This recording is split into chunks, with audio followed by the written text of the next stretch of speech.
Okay, magandang umaga sa ating lahat. Kahit na binaha yung ating kapaligiran, at least dito sa loob ay hindi po tayo binaha. Binaha yung mga dadaanan, pero dito sa loob ng bahay na ating pinagsasambahan na hindi po binaha. So palakpakan natin ang Panginoon. Hallelujah. Ngayong umaga ay mag-aaral tayo ng salita ng ating Panginoon. Ano ba yung itinuro sa inyo nung Sabado dahil wala ako at mayroon tayong inihandog na bata sa Villases, anak ng member po. Isang pastor na laging nananalangin. So yung isang pastor na laging nananalangin, ano yung topic ninyo nung Sabado? Okay, ngayong dapat lagi ninyong tandaan, kung maaari nga magdala kayo ng notebook, ng papel ninyo, ng ballpen para isulat ninyo kung ano yung napag-aaralan para sa tuwing susunod ay nababasa natin yung inyong yung ating mga napag-aaralan. So ngayong umaga ay pag-aralan natin ang panalangin. Nung nakaraan ay napag-aralan natin, nung ako yung nagturo ay yung kahalagahan ng panalangin at kung ano ang panalangin. Di ba ang panalangin ito ay komunikasyon ng Diyos sa tao. Ito yung pakikipag-usap natin sa Diyos. So parang cellphone lang na gusto mong kausapin yung kaibigan mo na malayo, i-chat mo lang siya o tatawagan mo lang siya. So ganun po yung panalangin natin. At bakit mahalaga yung panalangin? Ang napakalaga yung panalangin kasi dito natin nakakausap ang Panginoon. At ngayong umaga, pag-aralan po natin, papaano manalangin. Okay, dahil kayo ay tumatayo na dito, papaano ba manalangin? Narito ang itinuro ng Panginoon na panalangin. Makinig po kayo. At kapag meron kayong hindi naintindihan, maaari kayong magtanong mamaya para pagkatapos ng ating gawain para mas lalo ninyong maunawaan yung pinag-aralan nating salita ng Panginoon. Dito po sa Matthew chapter 6, verse 9, ang sabi dito, ganito kayo mananalangin. Ama naming nasa langit, sambahin nawa ang iyong pangalan. Dumating nawa ang iyong kaharian. Masunod nawa ang iyong kalooban dito sa lupa tulad ng sa langit. Bigyan mo kami ng aming pagkain sa araw-araw at patawarin mo kami sa aming mga kasalanan tulad ng pagpapatawad namin sa mga nagkakasala sa amin. At huwag mo kaming hayaang matukso, kundi iligtas mo kami sa masama, sapagkat iyo ang kaharian at ang kapangyarihan at ang kalwalhatian magpakailanman. Amen. Okay. Papaano tayo dapat manalangin? Unang-una, lagi niyong tandaan yung salitang acts. A-C-T-S. Acts. May meaning ang acts. Pag naunawaan ninyo ito, kaya napakalaga sana kung may papel kayo, may ballpen kayo para maisulat ninyo, para matutunan ninyo paano manalangin na itinuro ng ating Panginoong Jesucristo. Okay, sa salitang A, doon sa Acts is adoration. Anong ibig sabihin ng adoration? Yung pagsamba sa Panginoon. Halimbawa, tatayo ka dito sa harap, mananalangin ka, sasambay mo ang Panginoon, sasabihin mo, maraming salamat Panginoon, napakabuti mo, napakadakila mo, Diyos kang buhay. So, mga ganon, hinahangaan mo ang Panginoon, binibigkas mo yung salita kung gaano kabuti, kung gaano katapat ang Diyos sa buhay mo. Kaya dapat marunong tayong mag-adore, marunong tayong humanga, marunong tayong magpuri, marunong tayong magpasalamat sa Panginoon. Yun yung unang panalangin. Tatayo ka dito, sasabihin mo, tayong lahat ay tumayo at manalangin. Mananalangin ka. Ama naming Diyos na makapangyarihan, napakabuti mo, napakadakila mo, napakatapat mong Diyos. So yun, adoration. Pag natutunan nyo yung adoration, sasambahin mo ang Panginoon, pupurihin mo ang Panginoon, Then, sunod sa letter C, confession. Ano naman yung confession? Ito yung paghingi ng tawad. Hingi ka ng tawad sa Panginoon sa lahat ng mga nagawa mong pagkukulang, sa lahat ng mga nagawa mong kasalanan. Andito ka na, tumayo. Pupurihin mo ng Panginoon. Siya, nag-adore ka na sa Diyos. Salamat, Panginoon, napakadakila mo, napakabuti mo sa aming mabuhay. At sa oras pong ito, patuloy po kaming nagpapakumbaba. Humihingi po kami ng tawad sa lahat ng mga nagawa naming pagkukulang, pagkakasala sa inyo. Confession. Hihingi tayo ng tawad sa Panginoon. And then, ano yung letter T? Sa salitang Acts, thanksgiving. Pagpapasalamat. Ano yung dapat mong ipasalamat? Pasalamatan mo ng Diyos sa lahat ng ginawa niya sa buhay mo. Pasalamatan mo ang Diyos sa pagpapatawad na ginawa niya sa iyo. Pasalamatan mo ang Diyos dahil pinunta ka rito para siya ay iyong sambahin. Pasalamatan mo ang Panginoon sa kanyang kabutihan. Pasalamatan mo ang Diyos sa kanyang kadakilaan, katapatan sa iyong buhay. Halimbawa, andito ka sa harap. Para masundan ninyo, yung adoration, confession, and thanksgiving, yung gagawin ko dito. Tayo pong lahat ay manalangin. O Diyos na dakila, napakabuti mo, napakadakila mo sa aming mga buhay. Pinupuri ka namin, sinasamba ka namin sa Espiritu at katotohanan. Sa oras pong ito, nagpapakumbaba po kami na humihingi ng tawad sa inyo. Patawarin po ninyo kami sa lahat ng pagkukulang, pagkakasalang nagawa namin sa inyo. At salamat po, Panginoon, sa kapatawaran na ginawad mo sa amin. Salamat po sa pagkakataong napunta kami sa lugar na ito. Salamat dahil muli mo kaming tinipon-tipon sa lugar na ito upang ikaw ay aming sambahin sa Espiritu at katotohanan. So, nakuha niyo? Thanksgiving. Last, sa letter S, supplication. Ano naman ang ibig sabihin ng supplication? Ito ay yung paghingi sa Diyos. Lahat ng gusto mong hilingin sa Panginoon, hingin mo na. Huwag ka agad hihingi sa Panginoon.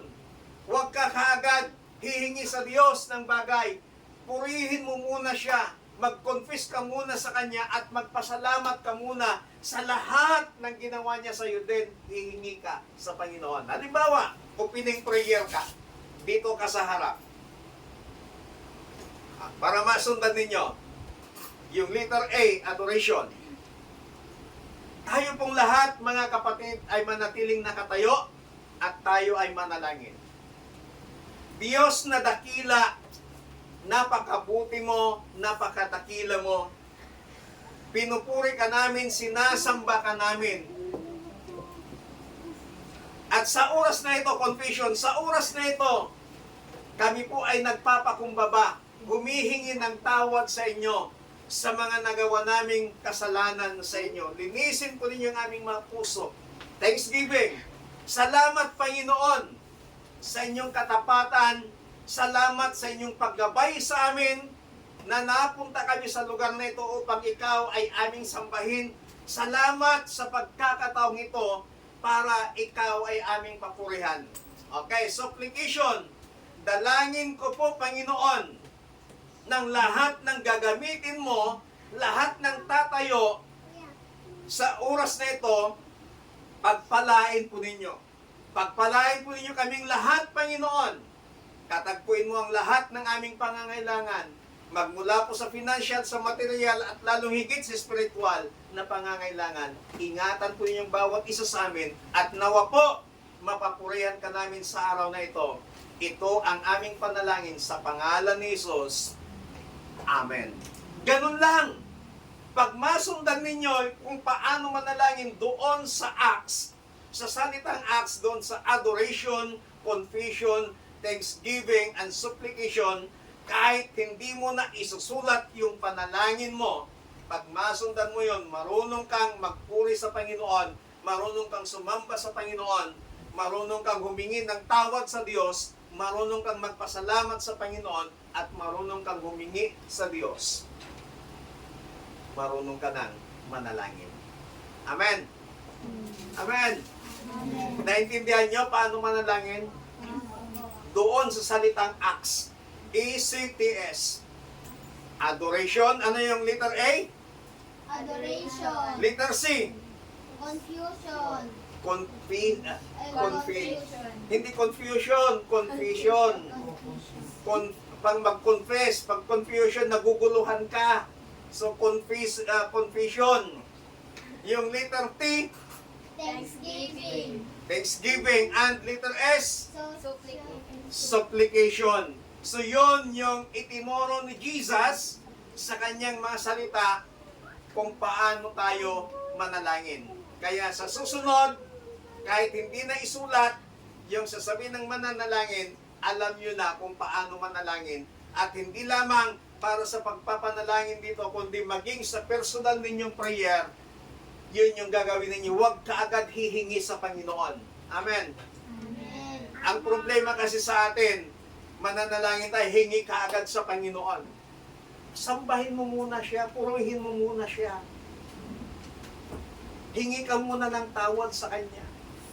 Kasi araw-araw may nagagawa tayong pagkakamali. Araw-araw may nagagawa tayong pagkukulang sa Panginoon. Ihingi muna natin yun ng tawad sa Panginoon. And then, pasalamatan natin ng Diyos. Pasalamatan mo ang Panginoon sa loob ng isang linggong paggabay niya sa iyo. And then, pinakahuli yung supplication, yung paghingi. So, nakita ninyo yung itinuro ni Jesus kung paano manalangin. Pinakahuli yung paghingi. Kaya, kapag mananalangin tayo, huwag uunahin yung paghingi sa Panginoon. Amen? Amen.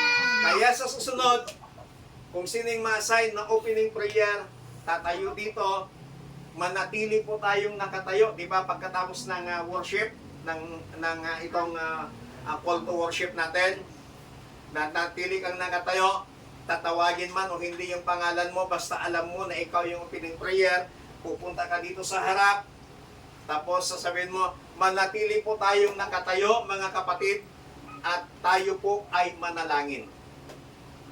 Ama naming Diyos na dakila, sambahin ang iyong dakilang pangalan, pinupurat sinasamba ka namin. Sa pagkakataong ito, humihingi kami ng kapatawaran sa mga pagkukulang pagkakasala namin sa inyo. Panginoon, salamat dahil muli mo kaming tinipon-tipon sa araw na ito upang ikaw ay aming sambahin. Dalangin namin, Panginoon, pagpalain mo ang lahat ng gagamitin mo sa umagang ito, pagpalain mo kaming lahat. Sa pangalan ni Jesus, Amen. Ganun lang yung manalangin. Lagi niyong tatandaan, lagi niyong i-address ang inyong panalangin sa dulo sa pangalan ni Jesus. Amen. I-address natin lagi ang panalangin sa pangalan ni Jesus. So, sa English ay, in Jesus' name, Amen. Lagi nating banggitin sa dulo ng ating panalangin, ito ang aming samot dalangin sa pangalan ni Jesus. Amen. So, simple lang yung panalangin. Kaya sa susunod, kung sino yung ma-assign mamaya sa panalangin, sa opening prayer, alam na kung ano ang kanyang sasabihin. Amen? Amen? Amen. Kaya tayong lahat ay tumayo at manalangin. Panginoon, sa oras nito, pinupuri ka namin, sinasamba ka namin, Panginoon. Napakabuti mo, napakadakila mo sa aming mabuhay. Salamat sa iyong masalita na aming narinig na patuloy mong tinuturuan ang bawat isa sa amin. Dahil gusto mo ng bawat isa sa aming murang edad, ang mga kabataan ito, ang mga batang ito, Panginoon, gusto mo na sa murang edad nila ay matuto na silang manalangin, matuto na silang makipag-usap sa inyo. Kaya ang aking panalangin, dakilang Diyos, patuloy mong tulungan at hubugin ang mga batang ito, ang mga kabataan ito, Panginoon, para sa iyong gawain, para sa iyong kapurihan ng iyong dakilang pangalan. At gamitin mo ang mga kapatirang ito na siyang maging daluyan ng iyong pagpapala sa kanilang mga pamilya, sa kanilang mga kaibigan, sa kanilang mga classmates. Sa kanila pong pag-aaral, tulungan mo po sila. At sa bawat pamilya na nire-represent nila, Panginoon, patuloy mo silang gabayan at pagpalain sa lahat ng aspeto ng kanilang mabuhay. Salamat po ng marami. In Jesus Christ, mighty name we pray. Amen. Kaya palakpakan natin ang Panginoon.